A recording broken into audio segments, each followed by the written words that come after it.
এই সেই আমাদের মা। বছরের একটা দিন আমরা অপেক্ষা করে থাকি। জানি হয়তো খুব জাঁকজমক করে আমাদের এই পুজো হয় না, তবুও আমরা অপেক্ষা করে থাকি মায়ের আসার। এই যে পুজো, এই যে এখানে ভোগের সরঞ্জাম চলছে, সবাই মিলে বসে আছেন, এখন তোমাদের জন্য দেখালাম। তারপরে মুহূর্তে নিয়ে চলে এলাম আমাদের ডন্ডি কাটার মুহূর্ত। এখানে সকলে মিলে আমরা ডন্ডি কাটছি। মোট আমরা 6 জন ছিলাম, এই পাড়ার এক পিসি, আমার মা, আমি, আমার বোন, আমার এক দিদি এবং তার মেয়ে। আমরা 6 জন ছিলাম। প্রত্যেক বছরে এই উপোসটা আমি করি এবং কোনো বাধা না আসলে উপোসটাও করি, সাথে ডন্ডিও কাটি। আগের বছর আমি উপোসটা করতে পারিনি শারীরিক অসুস্থতার কারণে।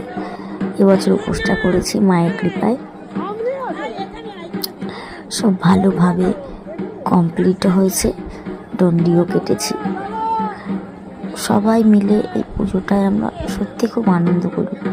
হয়তো ওই যে বললাম, খুব জাঁকজমক নয়, খুব লাইট না, খুব হেভি ব্যাপার কিছু না, তবুও এই দিনটা আমাদের অপেক্ষার দিন।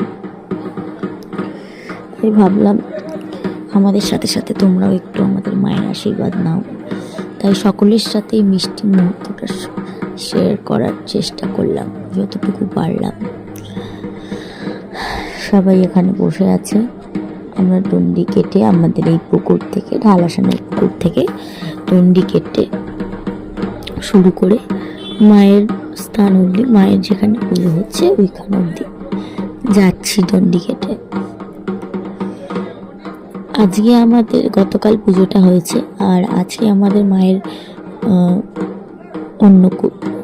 তো আশেপাশে যে কজন আছো আমার ভিডিও দেখবে, সবাই মায়ের ভোগ গ্রহণ করতে চলে আসবে।